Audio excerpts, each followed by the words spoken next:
Welcome to our May HubSpot updates. You can see I'm wearing a jumper. It's getting cold here in Australia. The product team have slowed down a bit, so that's made it easier for us, that's for sure. But I wanted to introduce you to Brie, our community manager here at Neighbourhood, who just talks to me about HubSpot updates and agrees or disagrees, and also gives me more insight and knowledge that I didn't know. That's what I'm here for. There we go. Yeah. We've got a couple of updates for you today, but as always, if you are looking to see all of the updates and basically want to know what's coming out and what is out and what's getting sunsetted as well, you can head up to the very top where the company name is inside HubSpot, drop down to product updates, and then basically it is all going to be there. Instead of us doing like 100 updates, which goes for half an hour, we're just going to pick out the ones that I think you guys need to know about.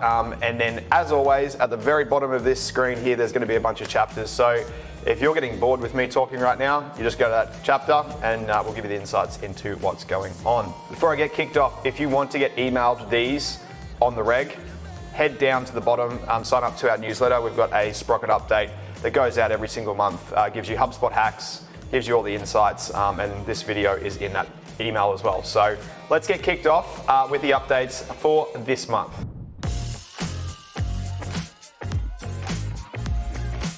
Okay, to get things kicked off, something that we have been waiting for since I started as a partner here at HubSpot, here at Neighbourhood, is user workflows. Now, user workflows are vastly different from contact, deal, or any other object workflow. Yeah, like you said, this is something that's been coming. I didn't even realize I wanted it until it popped up. I just have never thought about it.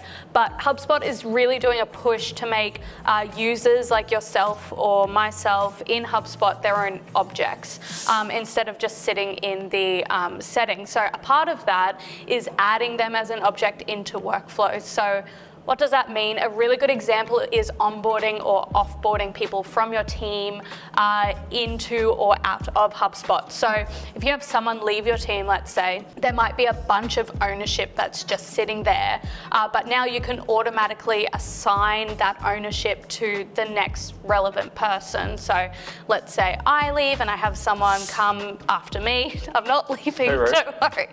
Come after me.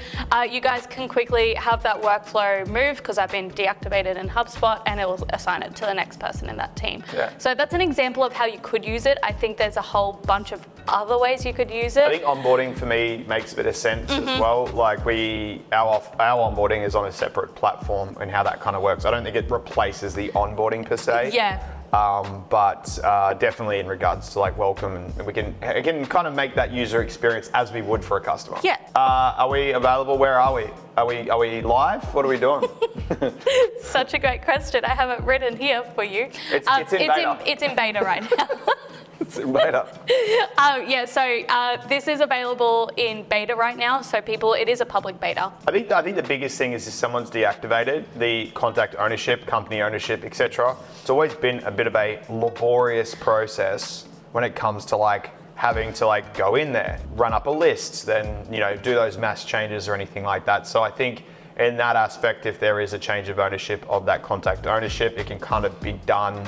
Well, it can kind of be done and reverted back to a certain person. Absolutely. Or a one-go workflow, which kind of just takes care of it all. Moving on to the next one, and I'll get you to take care of this one as well, is the working hours when booking meetings through scheduled meeting pages as well. Absolutely. Do you want to run through that? Yeah, so with, this is, I think, specifically relevant to round robin meeting links. So we don't really do that here, but if you have a sales team, a person or a prospect can go book a meeting with a team and it will assign it to a person.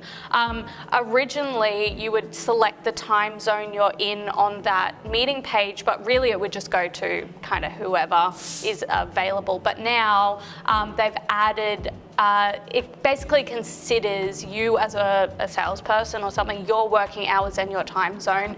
So it will connect you with the most relevant person for that time. I haven't played with it yet, but it's around that preferred time zones. I think on that part, it can work on two ways. Obviously, some people don't necessarily work full time, so some might have a day off, and that's fine. Usually what I've done in the past is I've just either blocked out the time to be busy so that no one can book that time. But usually Mondays and Fridays are my sort of admin days. So you could just have your working days to sort of be Tuesday through to Thursday. Absolutely. To be able to sort of accommodate for that rather than having to like block out the whole day on the calendar. Yeah.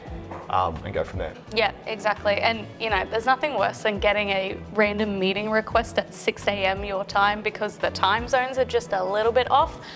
So it's going to help with that as well, especially if you have teams spread across multiple time zones. So this one is currently in public beta, but it should be coming out live by the 4th of May. So, well, by the time this is out, you guys should have it in your portal ready to go.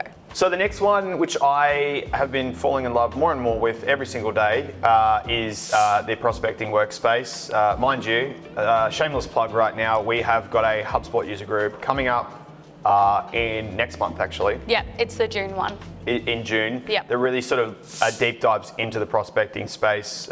Obviously, custom properties got added to the prospecting space last month as well. So Brie and I are going to sit down and work through, like if you have got zero idea on how to use the prospecting space and been like, I don't know if that's for me or I should be using it or am I using it the correct way, make sure you sign up to this free HubSpot user group. The link should be at the very top, but also in the description below. Click on that. You can sign up if you're unable to make it on the day, because I know some of our viewers are overseas, so not necessarily in the Australian time zone. Sign up and we can send you that recording afterwards as well, so make sure you do that. But stepping back into the AI-powered guided actions for prospecting. So basically this is going to be an area that basically looks at a bunch of different activities and serves up based on what it thinks its priority. So for example, if we look at, I'm going to show you a quick little share here on the screen, but basically in this area per se, we can go through and not miss out on key signals and opportunities that may go unnoticed, but also they don't always know what they should be working on next to be able to build out their pipeline as well. So I think this one here, it can give guided actions. So basically it's providing actions that it thinks that you should be tackling for that day. Things like if there's been a newly assigned leads, engaged leads, if there's emails awaiting reply from specific leads, if you need to prep for an upcoming meeting or any high priority tasks, all of this stuff is going to be served up to them in the prospecting space to go through and actually start actioning those. It's going to work out really well because I think the second point that I have here is the engaged leads. So we do a lot of building that goes around lead scoring and making sure that like if somebody is engaging with the content, opening up emails, coming back to the work, coming back to the website, whether they're looking at a document or they're engaging with video on our website, whatever that might look like, we can build a points scoring system. Here, it's basically using AI to basically look at all of the engagement, which when you think about it, it's pretty wild, of all of the leads and basically saying, hey, based on the engagement, who is highly engaged and who should you reach out to based on that engagement as well. I think for the prospecting space, it's been a bit of a change of mindset for a lot of people in the sales space. I see a lot of organizations managing their leads in the deal pipeline and managing their opportunities in a separate stage. We'll talk about this more in the HubSpot user group, but it's a bit of a change of strategy. It's kind of a little bit annoying if you've set up your sales team and structure where you need to look at the prospecting space as a pre-sales or a qualification space where we're qualifying to make sure that our deal board is showing us actual opportunities that have intent. It's a bit hard for people that have always been either managing their leads through the lead status or in the deal board. So this way, I think, in my opinion, if you've got a really high lead count inside your organization and having to chew through a lot of those leads day in, day out, this is perfect for them, and you might want to get a pre-sale, might want to get someone from sales to bring them into the pre-sales to go out there and do the hunting and bring it back in so the salespeople can farm it. So really, really great tool. The AI-powered guided actions will go ahead and help. I'm interested to know what the AI part is because it seems pretty logical. Yeah, like, what is it learning? Logic. Are we putting AI in front of it just because? But I assume it's AI-powered. It's powered by something. What is it learning? It seems like maybe it's learning what's more relevant as it goes along, kind of thing. But you tick it off as it's saying, okay, more of that. I don't think so. I think it's logical. I don't know if it's AI. I don't know if we're just ticking it. If the product manager's watching this, can you let me know? Like, is there actually? Sorry? I'm interested. Yeah, I'm interested to know whether there's actually an AI model that's running this, or whether it's just logical to be like, hey, these are the parameters. If it meets any of these parameters, show in the box. Yeah. Here's one that I kind of wanted to bring up, and it is coming soon. It's coming soon in June. We have built a lot of custom HubL CMS projects using HubDB. And for those not familiar with it, it's where you can basically store specific information in HubDB or a database and essentially index it on a CMS or on a website as well. There are limits to what can be used within this HubDB, and they are enforcing those limits. It's not an update, it's been there for a while. I just don't think HubSpot's enforced it very much. So for those that have got something built inside HubSpot that is using HubDB, it's worth either reaching out to the original developer or somebody within the team to make sure it doesn't hit these limits. So what these are, which is pretty crazy, a total of 1 million HubDB rows per account, 1,000 tables per account, 10,000 rows per table, and then the big one is that on a single page, you can only use a personalization token from that database a maximum of 10 times. It can be pretty full on. I'll look into it a little bit more, but I believe there'll be some limit upgrades. It'll come at a price, that's for sure. But if that is hitting your limits, or you're unsure if that's hitting your limits, just hit us up in the comments or reach out to us at mbh.co, and we can basically pop the hood and check it out for you. Absolutely. Basically, you'll get a warning only, but it won't be enforced. But June 11th, 2024, there'll be a hard stop on that as well. So if there's 10 functions per CMS page that are getting over the top, it'll just stop working. So to prep for that, we'll send an email out to our newsletter database as well, but just making sure that that will flag and making sure that doesn't affect you and your organization. Giza, I'm going to swing to you for the sequences side of thing as well. Yeah, so this one's pretty simple. They've basically just added, similarly to, I'm trying to think who does it. I think the forms do it, where it has an inbuilt automation tab in the sequences tool now. So you can start your sequences based off a form or a page view, I believe. You could already do this, but their reasoning behind it was that it was quite hidden away and it wasn't embedded within the actual sequences tool. So now they've put it basically front and center, because people were just manually enrolling people into sequences when it made sense for them. So you can automatically do it. I believe it's for professional and enterprise specifically. So if you have sequences, you most likely will be able to use this. I will say it's not enterprise only, it is pro. Yeah, which professional and enterprise. Yeah, so you can do it on a pro account, which is very surprising. Well, you could. It was just hidden away. No one could find it. Very surprising. So if you are having to do continual reach out to go ahead and book in a meeting or whatever, sequences are your friend. Yes. Because remember, sequence will stop if a reply or a meeting is booked as well, or if the sequence ends. Very, very helpful in trying to achieve and get in touch with somebody.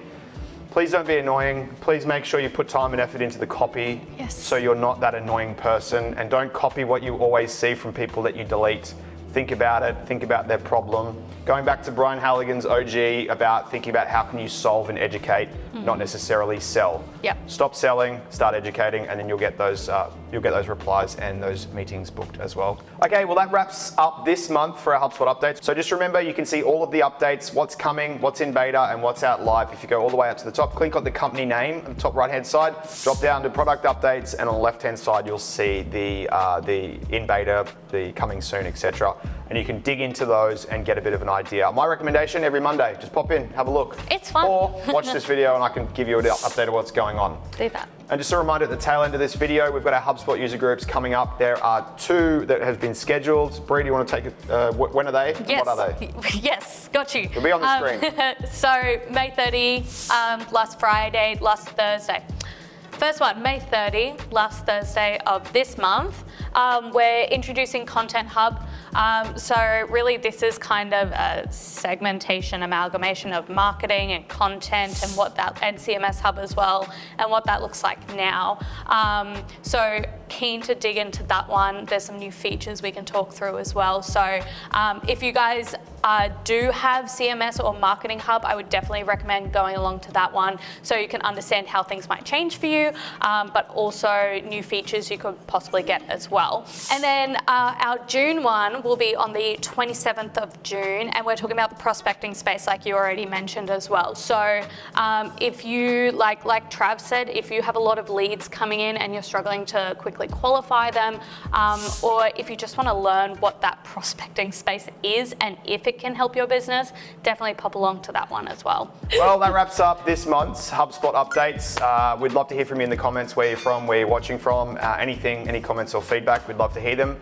But thank you very much, Brie. Thanks for having me. Thank you.